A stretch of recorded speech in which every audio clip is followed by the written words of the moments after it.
Everyone to the Weird Libertarians Daily Podcast. We're going to be talking about the coup in Venezuela today. I'm your host, Hodey Johns. I am joined with the ever-magnificent Rhinehold. Rhinehold, I hear your day was busy, but maybe a little My less day busy was than if busy. you lived south of the equator today.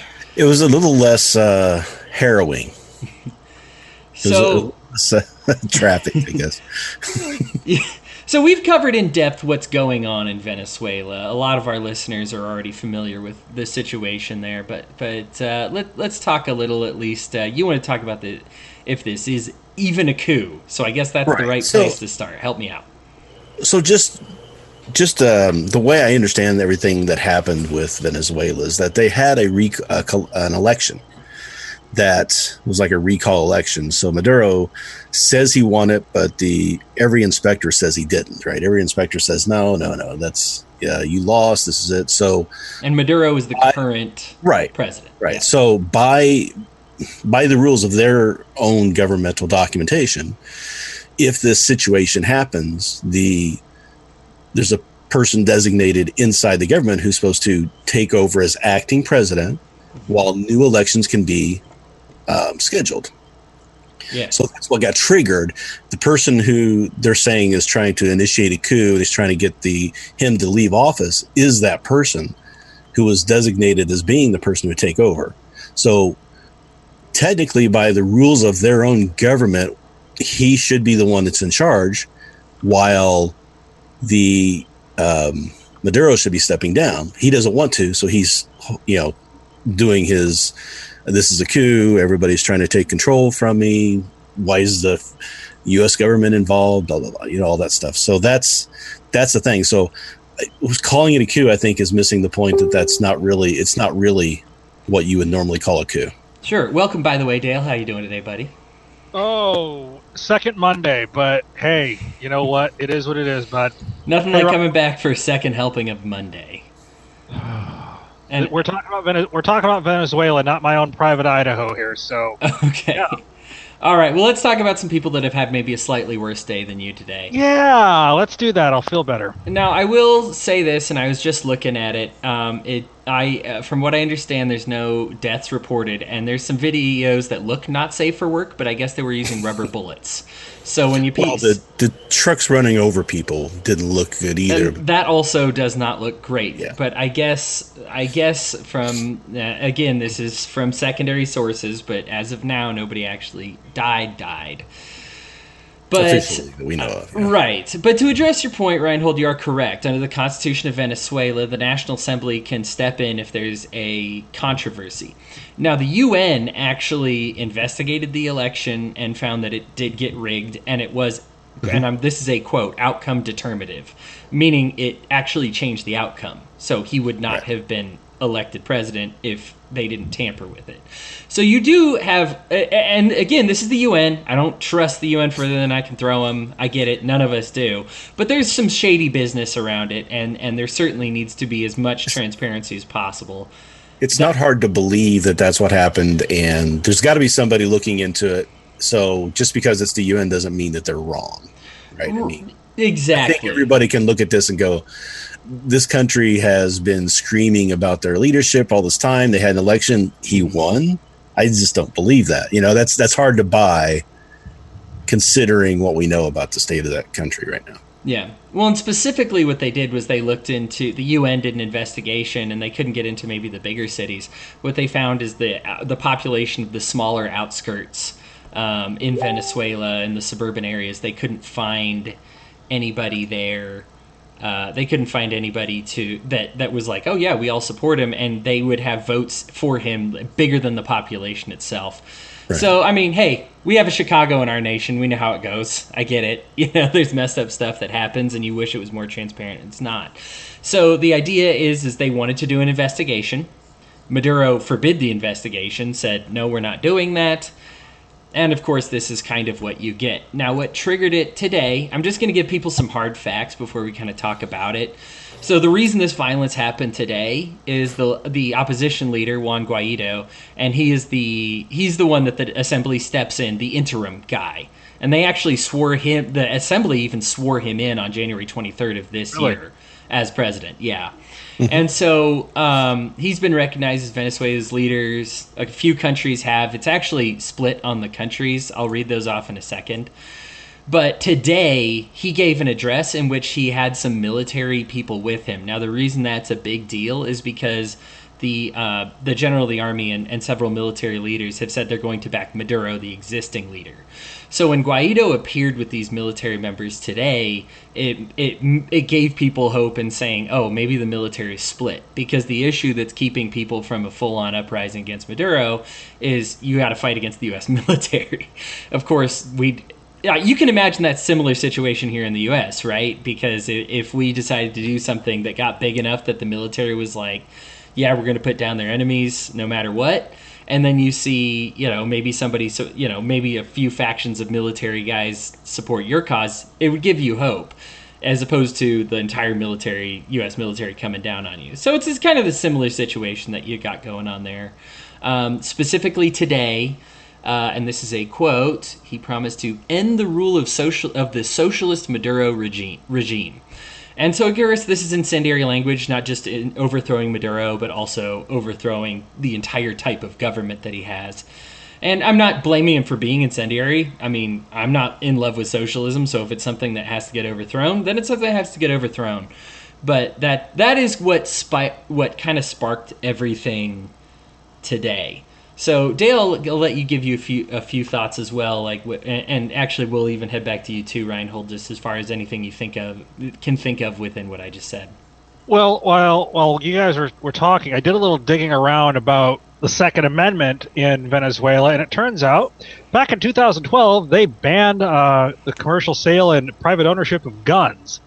So I find that to be very interesting, because what if that had not have happened, or if folks chose not to comply with that ban, I know I'm hitting the Second Amendment right away, but would it have gotten to this point if Chavez hadn't banned guns in the first place? That's one question I would ask on that, not trying to necessarily go off script, but no, that's perfectly valid. Yes. That's absolutely something we're talking about right now. And the thing is, you mentioned Hodey Johns. I have a couple of friends who are, they're not. He's not a collapsitarian, but he talks a lot about being prepared and the side of the house where, be prepared for the upcoming civil war. And it's like, mm-hmm. I always tell him, listen, if that happens, there's going to be a split in the military. They're not necessarily going to all side with the government. They're like, no, they're all drones. They'll side with the government immediately. And I'm just like, maybe not. So we can maybe look at, Venezuela as a template for, the negative aspects of socialism, and how we really shouldn't be walking down that road as close as we are. Sure. I'm going to put you on pause there because Rhinehold's face tells me he had something to say about that. Oh, no, just the idea that the entire military would just say, we're drones, we're going to follow the government. Our history shows that that's not the case. We had a civil war. This is people are going to do what they think is right, and they're human beings and they're individuals. So there's no way the whole military. You're going to have National Guard people come out. You're going to have militia people come out. You're going to have military people who are going to drop their guns and go to the other side. That would all happen in a civil type of war here. The question is we're ever going to get to that point? I don't think we are anywhere near that point currently. I remember in the 60s and early 70s, we were a lot closer to it than we are now, in my opinion. When you had actual race riots going on in larger cities, and you had some real concerns that there could be some kind of civil war erupt. But it's still something to consider. And the question is if all these people in Venezuela had guns, would the protests that are going on today have been as peaceful? Or there would have been a lot more violence? It's hard to say. But standing up for your rights, I understand you need a way to do that. I'm just saying we would probably be seeing a different scene down there today if they did have a large selection of guns. And as I understand it, there's complaints that there are some Cuban actors in Venezuela trying to spur this on, which is infuriating Maduro. But and no, it's actually they're working for the Maduro government. That's right. And because that's what's got Trump upset. He's wanting to do a blockade on Cuba, and Cuba's like, those aren't our military, though. Just because they're from Cuba and they're a military organization, just like one of our militias went down there on their own. They're not being sent there by the Cuban government. The Cuban government can't really control that, right? So, yeah. Well, let me give you a bit of information then, and this is something that I want both of you to discuss as well. So the sides that have sided with Maduro, this is the incumbent president, the guy who exists as right as of now, we think. Russia, China, Iran, Turkey, Mexico, the UN, even though they found that Maduro stole the election, has even said, well, that we're still not going to support Guaido, and Cuba. Have all sided with the existing government. Maduro, Guaido, no surprise. We've already talked about the U.S. has already funded and sponsored the insurgency. So we have Canada, us, the U.K., Brazil, Peru, Chile, and Argentina all supporting Guaido. So it's pretty even split, and not along similar allies enemies lines. Now I think Trump here is doing a two birds with one stone thing, because he said, and who knows if this is true or whether it's just a clever tactic, that he's made public that Maduro was going to leave Venezuela today for Cuba until the Russians told him that wouldn't look good. And so it simultaneously made Russia, Cuba, and Maduro all look like cowards and look really bad. And so also remember, Cuba came out recently after that was announced and said that was fake news, and they never did that. Yeah, and so actually that's why that's actually the end of my statement. I wanted to turn that back over to you guys. All right. So yeah, that's amazing to me that everybody talks about the Trump and Russia stuff, and then Trump calls out Russia through Pompeo, and Russia responds with, that's fake news. I mean, it's hilarious to figure out what's going on at this point. Right. How in the pocket is he now? I mean, I guess the Mueller report already proved that there was probably nothing to it, but there was nothing. Even more obvious now that he wasn't in the pocket, and this isn't the first time he's decided to agitate. Well, I mean, in the last 2 years since he's been president, as much as I dislike his running of the government and being president, you and me both, buddy, he has done a lot to punish Russia through sanctions and all kinds of things, statements that he's made that, wouldn't have been the case if what the accusations were true. So yeah, true. Dale, any thoughts there? I think some of them are wrong, but right. I do see the irony and the humor in the fact that Russia called fake news on Trump for Trump calling out Russia being part of that. I just I have the CNN pages open that I was sent over, and it just updated, says the coup has been defeated. Maduro says that the coup has been defeated. Is it okay if I read that? Yeah, read that update? That's an update as of less than a minute ago. Go ahead. This is from CNN, so right, the Communist News Network, but right. Whatever. Grains of salt everywhere. Believe me, we're doused in salt. But go ahead. Venezuelan President Nicolas Maduro said protesters led by opposition leader Juan Guaido and Leopoldo Lopez were tantamount to an attempted coup, but their efforts have been defeated. I want to congratulate you for the firm, loyal, and courageous attitude with which you have led the defeat of a small group that tried to fill Venezuela with violence, Maduro said. Factors from the right wing of the Popular Will Terrorist Party led the coup d'etat, he said, referring to Guaido and Lopez's political party. Then it goes on talking about the empire seeks to attack and overthrow a legitimate government. To enslave Venezuela. Yeah, to enslave Venezuela. And he doesn't give any further details beyond that. So that's really hilarious, too.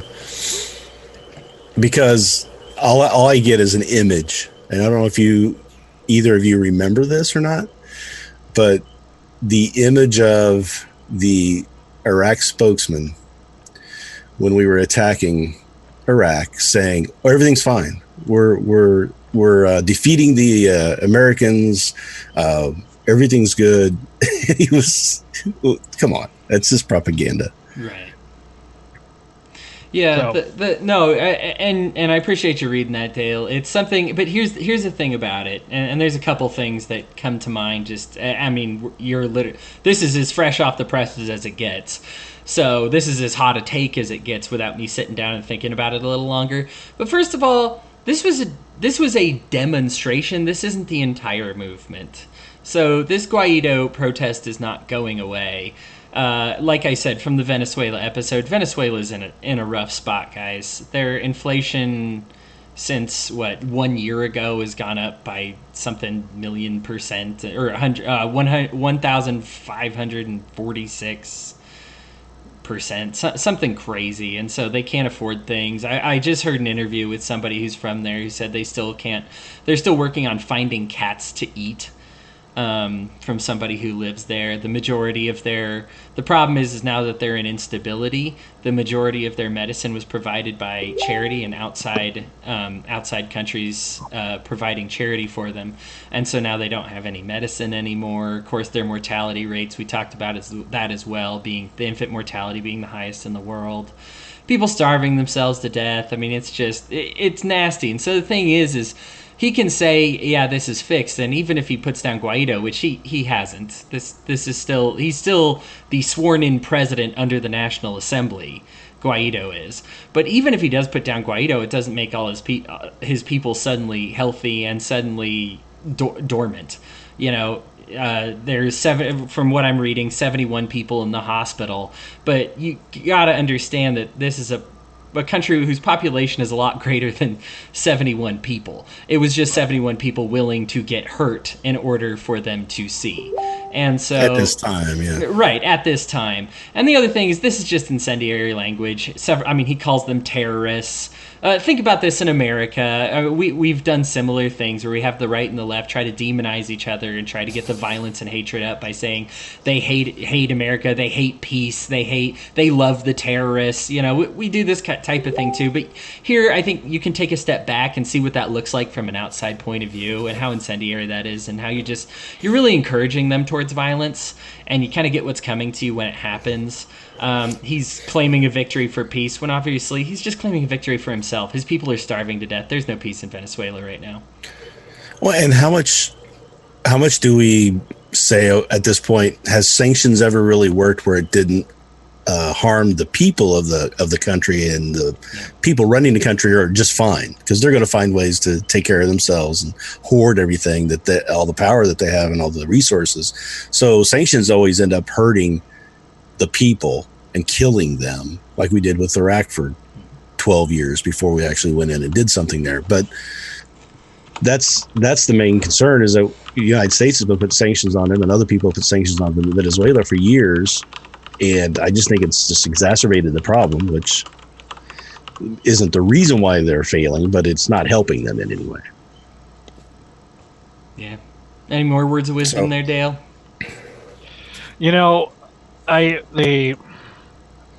What I'm trying to think of at this point, because I've heard different shows that have talked about the Venezuela situation. I think Chris had, I think Dear Leader had someone on who had family in Venezuela, and it kind of makes me think, like, short of U.S. military intervention, I mean, what if anything can we do on the free market charitable side of the house do to help the situation? I mean, So the answer to this question is related also to what you're asking.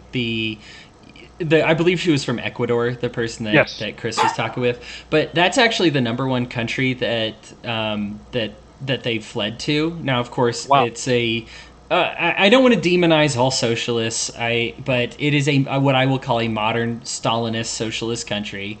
Not all socialists, Hodey. Right, hashtag not all socialists, but it's doing the classic thing where they close the borders, which, by the way, right wing, that's socialist.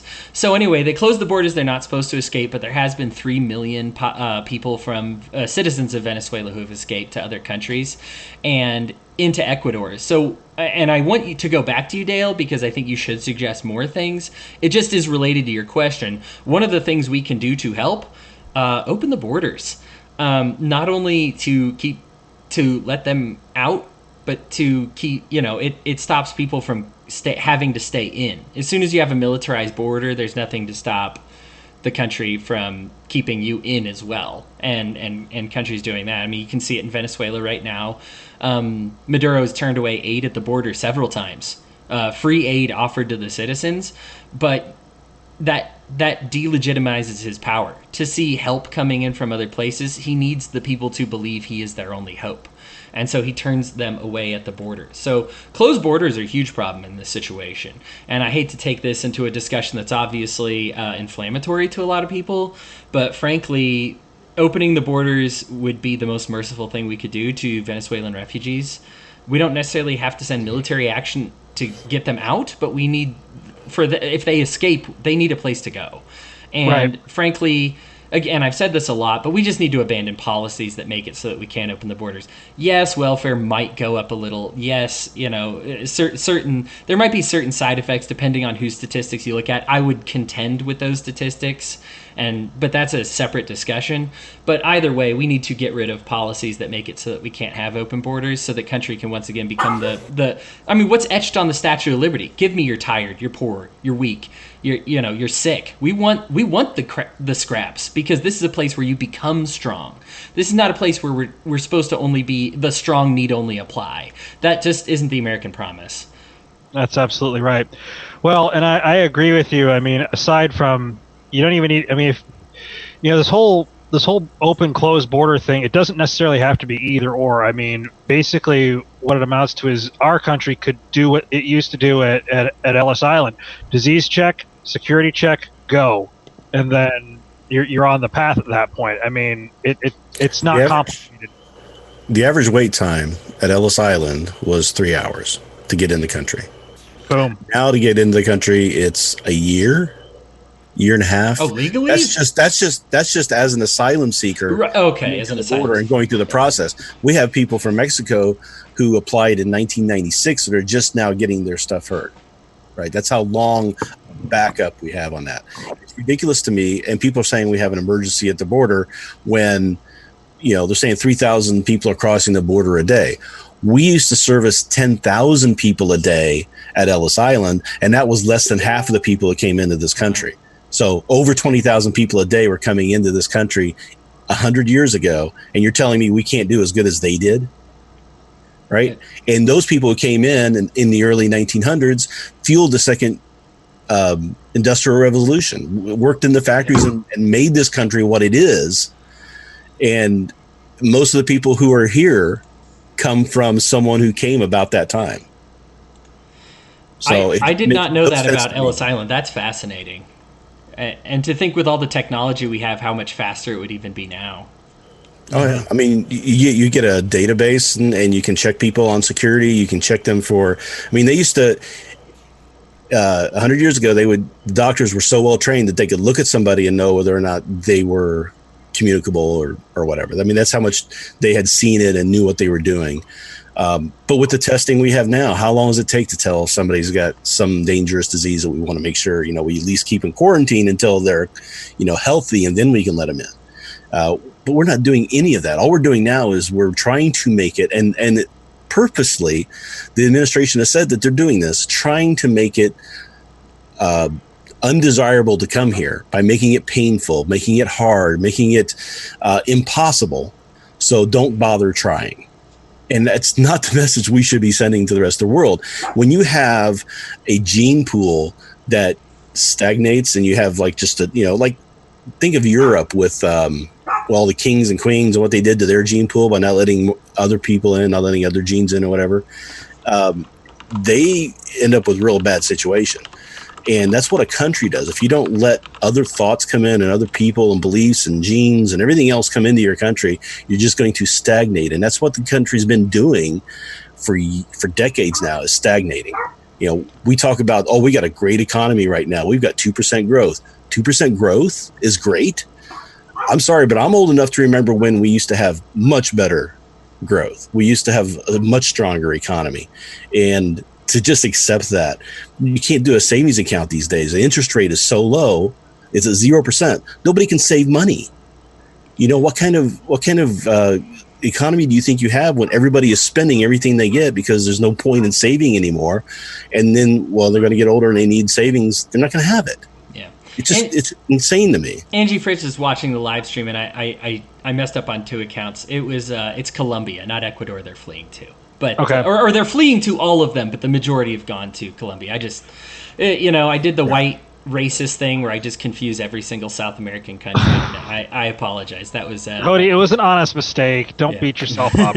My bad there. We had all the information out before me, and I just dropped the ball on that one. But either way, so Rhinehold, you're talking about we're only getting these 2% gains.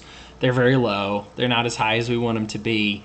To put it in perspective, when we say the economy is struggling, when we get, remember the recession when we had 2 quarters of negative GDP? You remember that under Bush. And you're like, this is the recession. Oh, we're hit so hard. Okay, the last 5 years, their GDP has been negative.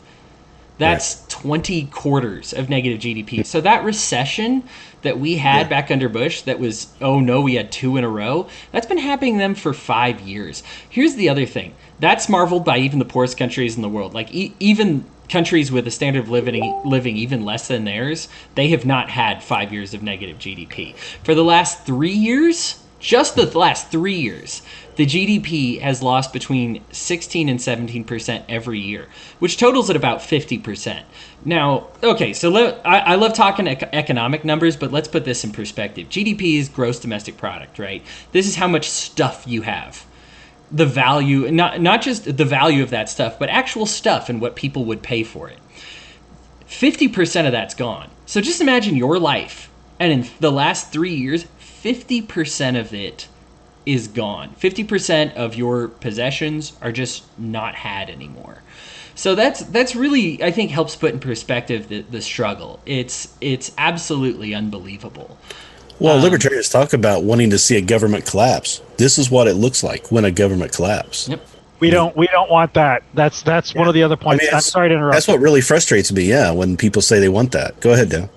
No, I'm going to agree with that sentiment. I mean, that frustrates me to no end, because that buddy of mine that I was talking about, he is like I said, I jokingly call him a collapsitarian, but it's like, you really no matter how well prepared you are, it's not going to be fun and games like you think it's going to be. It's going to be strife. It's going to be, you might have an armory full of guns, and you might have all the beans and canned food, but for goodness sakes, no. We need to pull back from the precipice and find a way to end the business cycle. But we're off on a tangent here about economics. But it's a valid tangent. I mean, this is the lesson we have to learn from Venezuela: if we decide to embrace the collapse. I mean, there's the joke, right, that libertarians should vote for Bernie Sanders. That way, anarchy can come faster because the country's economy will collapse sooner. Right, but this is essentially what that looks like, right? And just a few more statistics while we're over it. They've gone from so let's see, 4 years ago, what they were eating primarily was cornmeal, bread, pasta, vegetables, dairy, and fruit. And now the primary things they're eating are beans and yuca, which is kind of like a potato, to compensate because of it. So not only are they hungrier and they're dying from starvation more, but what they're eating, the quality of what they're eating has died drastically. And it's a yucky situation. Now, I did want to continue with, I brought up the open borders thing. Did anybody else have any suggestions for how we help them? Well, I just Googled some things. I have not refined this list, but there's at least one ad from the IRC as to how to help folks in Venezuela, and then there's a CNN article about it. But I did not get the chance to refine it before you said that, so I'm just going to pass that over to you. And that's I already see some ideas there, but okay. Well, how about, my thought is that maybe we should kind of let this play out and not be trying to interfere or direct it like we're trying to do right now. What about the sanctions that we have placed on them? Those sanctions are not hurting the federal government. They're hurting the people. Whether or not releasing the sanctions and getting things moving is going to help because they'll just stop it, I don't know. But it's still not putting them in a great position. Another thing is there are 8 organizations that we can support that if they get enough support, can go in and try to do something to help those people too. The problem is you got a lot of people, I think, who want to see Venezuela fail and are sitting back watching it. This is where, and I'm a capitalist, but this is kind of where my crowd gets a little off base, because when you want to, you should want to not see them suffer anymore.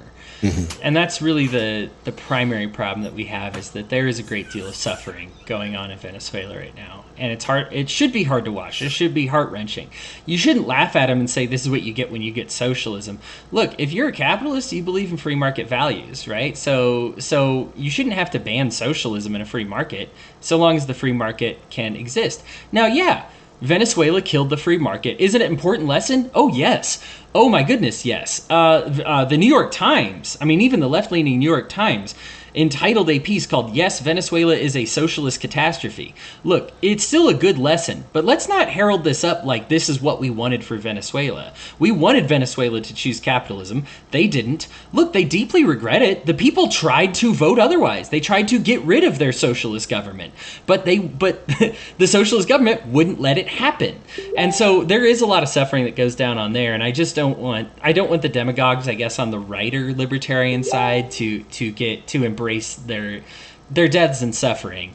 We should want to alleviate them. Ultimately, these are people that can be turned into profit-making machines in real capitalism that are just suffering, and I hate to say waste of life because it's not their fault, but essentially their lives are wasted under this socialist system that they have.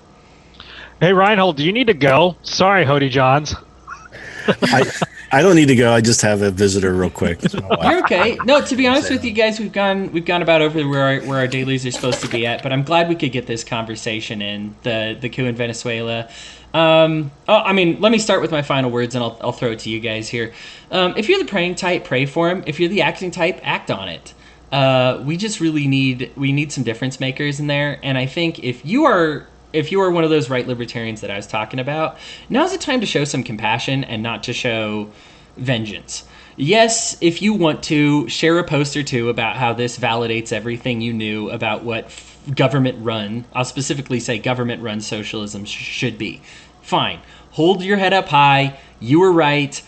Government-run capitalism is still bad, but better than government-run socialism, right? And we prefer, of course, government-run nothing. But for now, that this is what it is. And so, yes, think about how the people there in Venezuela would think about it if they saw food and help coming in from a capitalist society trying to help them. They're going to look more favorably on that society. It's how we won the Cold War and East Germany and all that stuff, is by just, jeans and rock and roll and goodwill and all that stuff, that we just seem to be more, closed off and nationalist now than we ever were, which is not helping the way we appear to the rest of the country, right? The rest of the world, I mean. Right. No, and I just say this is your chance to be the economy of mercy and the economy of love, as opposed to the economy of correctness. Look, everybody gets what you're talking about. You've had this discussion forever. Either they're going to embrace capitalism or they're not. But they'll only embrace you if you show that you're coming from it from a place of like being loving and caring and being active, as opposed to being dismissive and angry. They're not going to trust somebody who's like, yeah, let the people suffer. This is what they get. When people who know you in your life attach that ideology to you, and so this is your chance to be a good steward of it. Again, I can't emphasize enough, if you're the praying type, pray for him. I know that's what I would be doing. This is a hard situation to watch. Yeah, even if people aren't dying, they're dying in the streets. I mean, when you have people that escape, that talk about how they don't have a cat to eat, guys, that is a bummer. I get bummed when I only have leftover pasta to eat. Okay, so they are dealing with a horrifying situation. They are very real people. And I just think that now is the time to treat them as such. And then whoever wants their final words, go ahead. Go ahead, Rhinehold. No, I agree. I mean, it's kind of the same thing we have with Honduras. We have the Northern Triangle, who, because we supported a coup in 2009, their country ended up going into a tailspin of just horrible situation, to where that area is now the most dangerous place on the planet. People are fleeing there, and we've seen a 1,200% increase in asylum seekers coming from that area. That's the reason why we have all these people on the border, the caravans coming here, is because we initiated or helped initiate a coup in another country. I don't want to see us do that again and then have more people try to come here because we're making their lives hell. We need to stop doing that. So I just don't want this to be another proxy fight in the war on communism or Cuba or Russia or whatever. Let's help these people. Let's get them a stable government back. Let's do what we can to help, but let's not make their life worse. Cool. Dale, you get the closer. Well, I think pray, think, and act is probably the best way to go about it. I mean, pray for them. Think about the political implications for our country if we go that way, and act if you're able to. I just IM'd my pastor and asked him if our denomination was doing anything for the effort, and I told him if not, I'm gonna throw some money to the Catholics if we're not doing it. But I mean that's the best thing you can do at this point. I mean, the small scale person-to-person effort is probably the best way to go about it. I don't want any government intervention of that type. We don't need, like Rhinehold said, we don't need another Honduras. So those are my final thoughts. Yeah. Guys, if you're listening to this show, please let us know if you know of we're giving you some good ideas for efforts, some philosophical and some just hopeful. But if you know of a great rescue effort going on, please let us know. Discuss it with us. We have a Discord. We have our Facebook group. Rhinehold, Hodey, Dale, we all exist on Facebook. Please get a hold of us and let us know. We'd love to share it to the group and make a real difference. That's something that makes We're Libertarians very different than other purely philosophical podcasts. But Rhinehold, Dale, thanks so much for tuning in. Guys, if you like the show, support us on patreon.com, and we will talk to you later.